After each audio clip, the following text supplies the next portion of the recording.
जो हुकूमत ने कानून साजी की है वो अदलिया की आज़ादी और अंदरूनी मामलात में मुदाखलत है। चीफ जस्टिस के इख्तियारात वाली कानून साजी पर ता हुक्म सानी अमल दरामद रोक दिया। अनइलेक्टेड लोगों ने एक प्रेस कॉन्फ्रेंस की कि हम ये बेंच और फैसला मुस्तरद करते हैं। सुप्रीम कोर्ट गैर मुनसफाना फैसले कर रहा है। इसहाक डार साहब ने तहरीक पेश की 21 अरब सुप्रीम कोर्ट के हुक्म के मुताबिक हमने इलेक्शन कमीशन को देना है, क्या देना चाहिए कि नहीं। कौमी असम्बली ने खैर से कहा कि बिल्कुल नहीं देना चाहिए। क्यों ना दिया जाए, हम IMF प्रोग्राम में हैं, माली मसाइल हैं, पैसे नहीं हैं। PDM वाले सारे बड़े सर जोड़ कर बैठे हुए हैं। कोशिश की जा रही है कि कोई ऐसी कानून साजी की जाए कि चीफ जस्टिस उमर अता बंदयाल साहब को कबल अज वक्त रिटायर कर दिया जाए। जी अस्सलाम वालेकुम रहमतुल्लाहि व बरकातहू।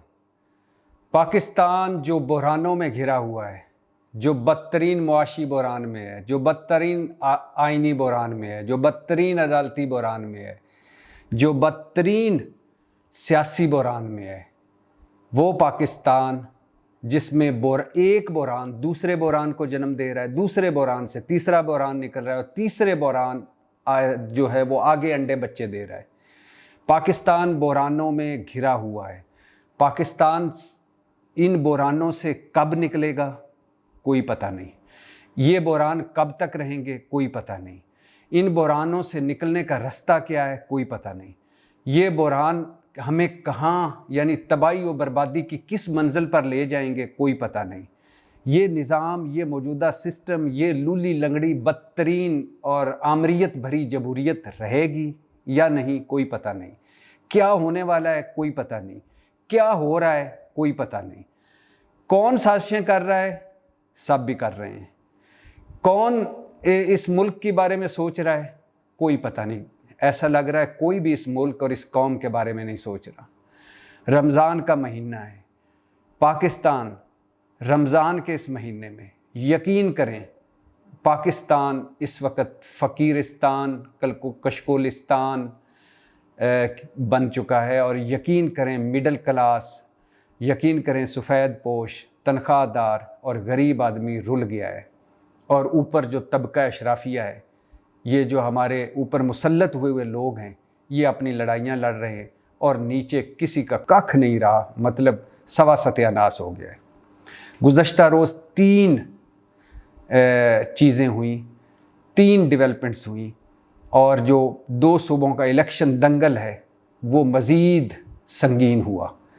पहली चीज़, इन तीनों चीज़ों के बारे में मुख्तसर आपको बताता हूँ। पहली चीज़ क्या हुई कि हुकूमत ने जो चीफ जस्टिस उमर अता बंदयाल साहब की इख्तियारात कम करने के लिए कानून साजी की थी और फिर उस पर सुप्रीम कोर्ट में 3 दरखास्तें आई थी और उस पर फिर चीफ जस्टिस उमर अता बंदयाल साहब ने लार्जर बेंच बनाया था। तो गुज़श्ता रोज़ लार्जर बेंच ने, मतलब सुप्रीम कोर्ट ने, 8 रुकनी बेंच ने supreme court practice and procedure act, मतलब चीफ जस्टिस के इख्तियारात वाली कानून साजी पर ता हुक्म सानी अमल दरामद रोक दिया। लार्जर बेंच जो चीफ जस्टिस उमर अता बंदयाल साहब की सरबराही में बना था, उसने पार्लियामेंट की वो कानून साजी जो अभी कानून नहीं बना, अभी एक्ट की सूरत में है और जिसे सदर साहब ने दस्तखत करने से इनकार कर दिया था और जो चंद दिन बाद कानून में ढलेगा, वो एक्ट सुप्रीम कोर्ट ने उस पर अमल दरामद के हवाले से ता हुक्म सानी उस पर अमल दरामद करने से रोक दिया है। चीफ जस्टिस के इख्तियारात पर हुई कानून साजी पर लार्जर बेंच ने समात, मतलब 8 रुकनी बेंच ने चीफ जस्टिस उमर अता बंदयाल साहब की सरबराही में समात की और फिर हुक्मनामा जारी किया। 8 सफाती हुक्मनामे में कहा गया कि हमें 3 दरखास्तें मौसूल हुई, हमने इन्हें समात के लिए मुकर्रर किया। और बादियर नज़र में लगता है कि एक्ट यानी जो हुकूमत ने कानून साजी की है वो अदलिया की आज़ादी अंदरूनी मामलात में मुदाखलत है। अदलिया की आज़ादी और अंदरूनी मामलात में मुदाखलत है। सुप्रीम कोर्ट अदलिया और ख़ास तौर पर अदालत की इदारा जाती यानी सुप्रीम कोर्ट की इदारा जाती आज़ादी के लिए मुतफ़क्कर है सुप्रीम कोर्ट। यानी हुकूमत जो कुछ कर रही है सुप्रीम कोर्ट के अगेंस्ट, उसके हवाले से सुप्रीम कोर्ट को तशवीश है। इसके फ़ौरन बाद जब ये समात ये 50 मिनट की समात हुई लार्जर बेंच की, उसके बाद समात ख़त्म की गई, उसके बाद ये 8 सफ़ाती हुक्मनामा जारी किया गया और कहा गया कि इस कार्रवाई को फ़िलहाल मुलतवी करते हैं, बाद में इस पर देखेंगे, लेकिन इस पर मज़ीद ता हुक्म सानी इस फैसले पर अमल दरामद करने के हवाले से हुकूमत को रोक दिया गया। जो ही ये फ़ैसला सामने आया तो हुकूमती वज़ीर आज़म नज़ीर तारड़ जो वज़ीर कानून है, कमर ज़मान कायरा और 2-3 और हुकूमती सियासतदानों ने, और सारे के सारे मज़े की बात है अनइलेक्टेड लोगों ने, कि आज़म नज़ीर तारड़ सेनेटर हैं और कमर ज़मान कायरा असम्बली से बाहर हैं, लेकिन उन अनइलेक्टेड लोगों ने एक प्रेस कॉन्फ्रेंस की और हुकूमत की तरफ से मौक़िफ़ देते हुए कहा कि हम ये बेंच और फैसला मुस्तरद करते हैं। क्यों मुस्तरद करते हैं हुकूमत के बकौल कि ये पसंदीदा हम ख्याल जजेस पर मुश्तमिल बेंच बनाया गया और कानून से पहले ही एक्ट को रोक दिया गया।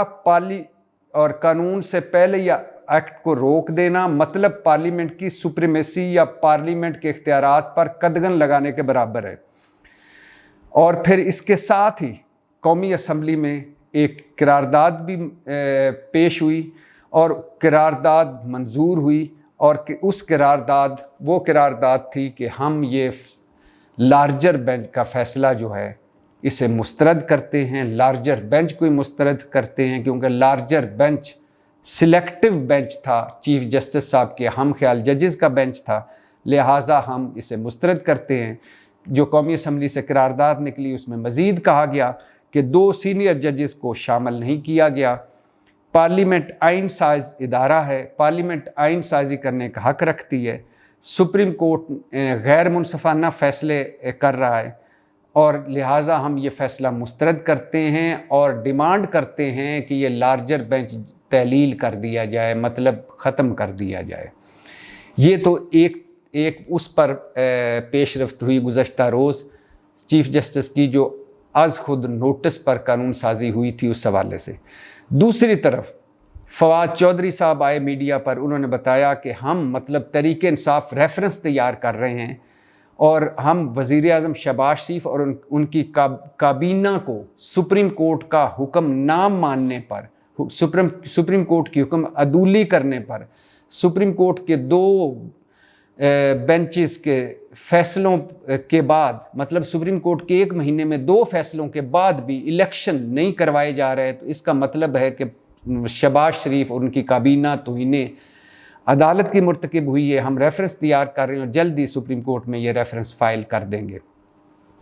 तीसरी तरफ आपको याद होगा कि सुप्रीम कोर्ट ने इलेक्शन कमीशन लास्ट जो 3 रुकनी बेंच का फ़ैसला था उसमें सुप्रीम कोर्ट ने इलेक्शन कमीशन से कहा था कि आपको वफाकी हुकूमत 10 अप्रैल तक 21 अरब रुपए 2 सूबों के इलेक्शन का फ़ंड्स देगी और आपने हमें 11 अप्रैल को रिपोर्ट जमा करानी है।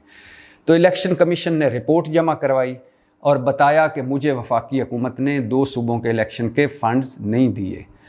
उसके बाद गुज़श्ता रोज़ पहले ये भी बताता चलूँ कि वफाकी काबीना के पास ये फ़ंड्स का मामला हुकूमत ने भेजा, यानी वफाकी काबीना के पीछे छुपी हुकूमत, और वफाकी काबीना ने ये फ़ंड्स वाला 2 सूबों के इलेक्शन के फ़ंड्स वाला मामला पार्लियामेंट में भेज दिया। और फिर गुज़श्ता रोज़ कौमी असम्बली ने 2 सूबों के इलेक्शन के लिए 21 अरब के फ़ंड्स तहरीक पेश की और वही होना था जो सोचा गया था, और जो सोचा गया वही हुआ और ये तहरीक कौमी असम्बली ने मुस्तरद कर दी।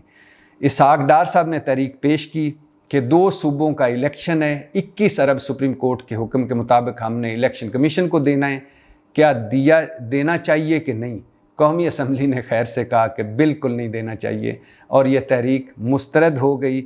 यही बिल फाइनेंस कमेटी में भी मुस्तरद कर दिया गया था और फाइनेंस कमेटी कौमी असम्बली की फ़ाइनेंस कमेटी ने, कायमा कमेटी बराए फ़ाइनेंस ने कहा था कि 1 रुपया भी ना दिया जाए। क्यों ना दिया जाए? हम IMF प्रोग्राम में हैं, माली मसाइल हैं, पैसे नहीं हैं। तो कहने का मकसद ये है कि 2 सूबों का दंगल, और उस दंगल में गुज़श्ता रोज़ ये पेशरफ्त हुई कि जो हुकूमत ने चीफ जस्टिस साहब के इख्तियारात कम करने के हवाले से कानून साजी की थी, उस पर सुप्रीम कोर्ट के लार्जर बेंच ने उस कानून साजी पर अमल दरामद को रोक दिया और उस लार्जर बेंच को हुकूमत ने मुस्तरद कर दिया और उसके फैसले को भी मुस्तरद कर दिया और कौमी असम्बली ने उसके खिलाफ करारदाद भी मंजूर कर ली। दूसरी तरफ जो सुप्रीम कोर्ट ने जो कहा था कि इलेक्शन कमीशन को 2 सूबों के इलेक्शन के लिए 21 अरब दिए जाएं, वो पहले हुकूमत ने उस मुतालबे को कौमी वफाकी काबीना में भेजा, वफाकी काबीना उसको पार्लियामेंट में भेजा और गुज़श्ता रोज़ पार्लियामेंट ने भी मुस्तरद कर दिया सुप्रीम कोर्ट का फ़ैसला और कहा कि हमारे पास कोई पैसे नहीं। तीसरी तरफ पाकिस्तान तहरीक इंसाफ शहबाज शरीफ और उनकी काबीना के ख़िलाफ़ नाहली रेफरेंस तैयार कर रही है कि इन्होंने सुप्रीम कोर्ट का हुक्म नहीं माना, लिहाजा इन्हें नायल किया जाए। और जो अंदर की खबर आपको मैं दे रहा हूँ, चौथा एस्पेक्ट, सुना जा रहा है कि हुकूमती सियासतदान मतलब PDM वाले सारे बड़े सर जोड़ कर बैठे हुए हैं और उनके कानूनी टीम भी लगी हुई है और कोशिश की जा रही है कि कोई ऐसी कानून साजी की जाए, ऐसी कोई कानून साजी सामने लाई जाए कि चीफ जस्टिस उमर अता बंदयाल साहब को कबल अज़ वक्त रिटायर कर दिया जाए। यानी चीफ जस्टिस उमर अता बंदयाल साहब इस वक्त सुप्रीम कोर्ट के लिए एक वो नाइटमेयर बन चुके हैं, मतलब कि डरावना ख्वाब बन चुके हैं हुकूमत के लिए, क्योंकि वो कह रहे हैं कि 90 दिन के अंदर इंतखाबात करवाओ। पहले बेंच की सरबराही भी उन्होंने की थी, दूसरे बेंच की सरबराही भी उन्होंने की थी, लिहाजा चीफ जस्टिस उमर अता बंदयाल साहब के ख़िलाफ़ भी कानून साजी हो रही है। तो 2 सूबों का इलेक्शन का दंगल जारी है और 2 सूबों के इलेक्शन होते नज़र नहीं आ रहे, बल्कि अगर मैं यूं कहूं तो ज़्यादा अच्छा है कि इलेक्शन के अलावा सब कुछ होता हुआ नज़र आ रहा है। पाकिस्तान जिंदाबाद।